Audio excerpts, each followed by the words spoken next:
Perlahan tapi pasti, langkah Veda Ega Pratama menuju panggung balap dunia akhirnya tiba di puncaknya. Pembalap muda asal Magetan, Jawa Timur itu resmi diumumkan akan tampil di kejuaraan dunia Moto3 musim 2026 bersama Honda Team Asia. Tim yang selama ini dikenal sebagai gerbang pembuka bagi talenta muda Asia menuju level tertinggi MotoGP. Pengumuman ini disampaikan langsung oleh manajemen Honda Team Asia pada Jumat 31 Oktober. Dalam pengumuman tersebut, Veda akan turun satu tim dengan pembalap asal Jepang Zen Mitani. Sementara itu, rekan senegaranya Mario Suryo Aji dipastikan tetap melanjutkan karir di kelas Moto2 pada musim yang sama. Perjalanan Veda menuju Moto3 bukanlah sesuatu yang instan. Namanya mulai mencuri perhatian saat menjadi juara Asia Talent Cup 2023, mengalahkan para pembalap muda terbaik dari berbagai negara. Setahun berikutnya, ia tampil mengesankan di Red Bull Rookies Cup, bahkan sukses menjadi salah satu pembalap muda yang paling konsisten sepanjang musim 2025. Ketekunan dan performa stabil inilah yang membuat Honda Team Asia tak ragu untuk memberinya kesempatan naik ke level Grand Prix, sebuah lompatan besar untuk anak yang baru berusia 17 tahun. Kehadiran Veda di Moto3 menjadi babak baru sejarah balap Indonesia. Setelah Mario Aji berhasil menembus kelas Moto2, kini Indonesia akan punya dua pembalap reguler di ajang Grand Prix pada 2026. Langkah ini mempertegas bahwa pembinaan berjenjang yang dijalankan Dorna dan Honda Team Asia benar-benar mulai membuahkan hasil bagi Asia Tenggara, terutama Indonesia. Bersama Honda Team Asia, Veda akan mengendarai motor Honda NSF 250 RW yang dikenal sensitif terhadap setup dan gaya balap. Adaptasi cepat akan jadi kunci. Namun, dengan mental kuat dan pengalaman dari ajang internasional, banyak yang percaya Veda bisa beradaptasi lebih cepat dari ekspektasi. Dengan langkah besar ini, Veda Ega Pratama tak hanya membawa nama sendiri, tetapi juga harapan seluruh penggemar balap Indonesia. Ia adalah bukti nyata bahwa kerja keras, disiplin, dan mimpi besar bisa membawa seseorang dari lintasan kecil Asia ke panggung dunia MotoGP. Musim 2026 akan jadi awal babak baru di mana bendera merah putih akan kembali berkibar di lintasan Moto3 dunia. Sebuah babak baru dimulai dalam karir Nicolo Bulega. Pembalap asal Italia itu akhirnya mendapatkan kesempatan yang selama ini hanya menjadi mimpi, melakoni debut di MotoGP, menggantikan Marc Marquez yang sedang cedera.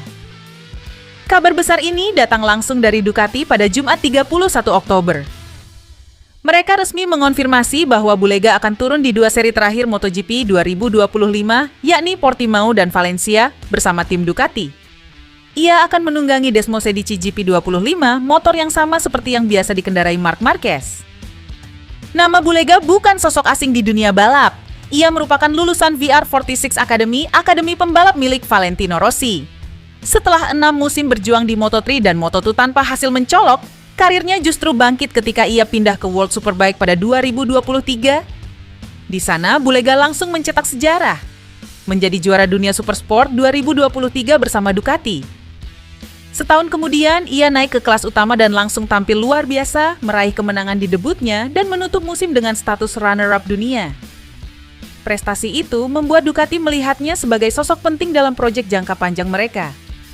Gigi Daligna, General Manager Ducati Corse, bahkan menyebut Bulega sebagai pembalap yang telah membuktikan nilai dan kedewasaannya. Tugas yang menanti Bulega tentu tidak ringan.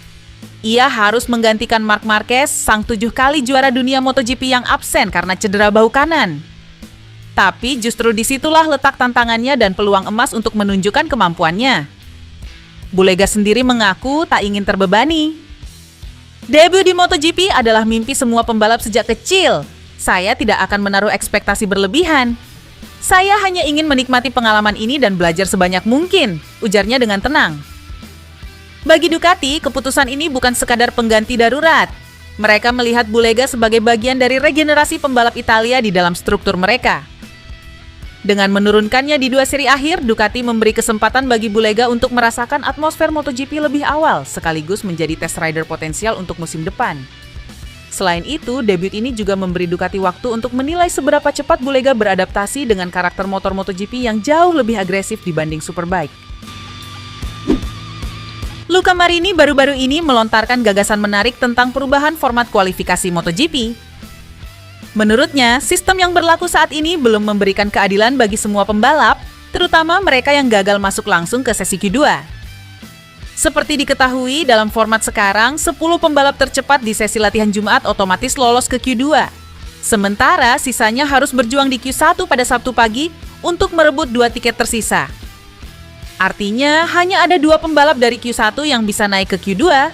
Peluang yang sangat kecil bila terjadi gangguan di lintasan, seperti kecelakaan, bendera kuning, atau cuaca buruk.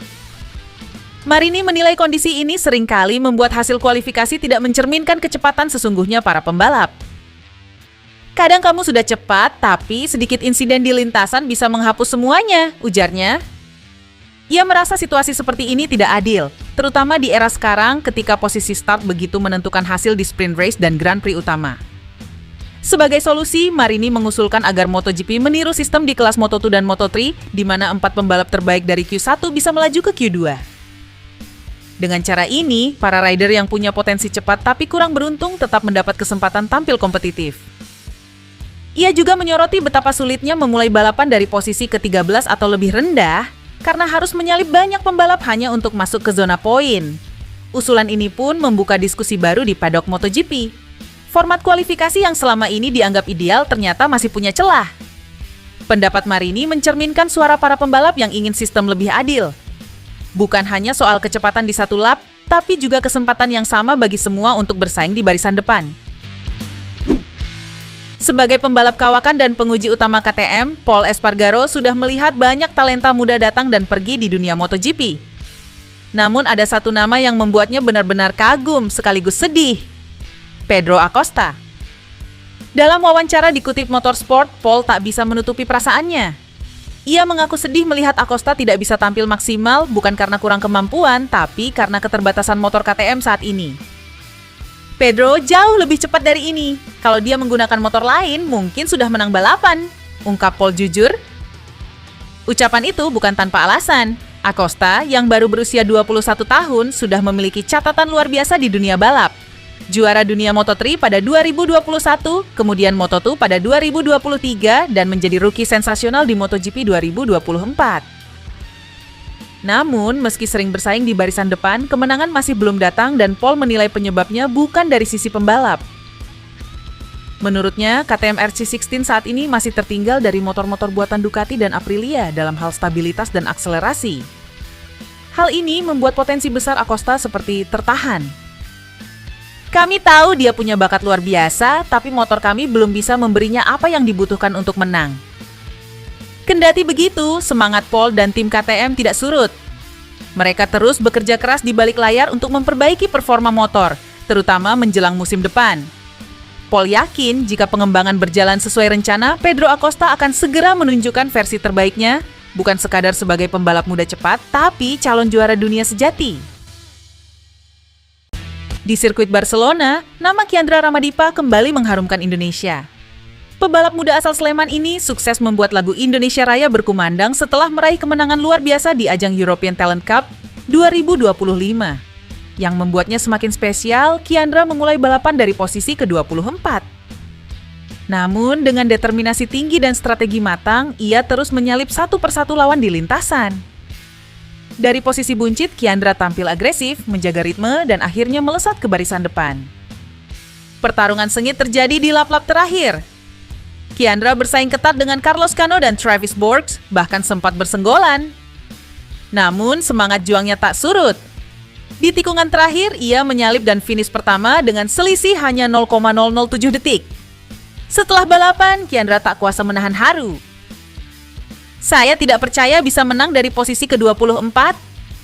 Kemenangan ini untuk Indonesia dan keluarga saya, terutama ayah, ucapnya penuh emosi. Menutup balapan sebagai juara, pebalap muda asal Sleman itu kini melesat ke peringkat ketiga klasemen sementara dengan 129 poin. Sebuah pencapaian gemilang untuk rookie Asia di ajang penuh talenta muda Eropa. Puncak klasemen masih dikuasai Carlos Cano dari Spanyol dengan 155 poin, disusul rekan senegaranya Fernando Bujosa yang mengantongi 144 poin. Namun, dengan performa seperti di Barcelona, posisi dua besar kini mulai terancam oleh kiprah Kiandra yang semakin konsisten dan percaya diri.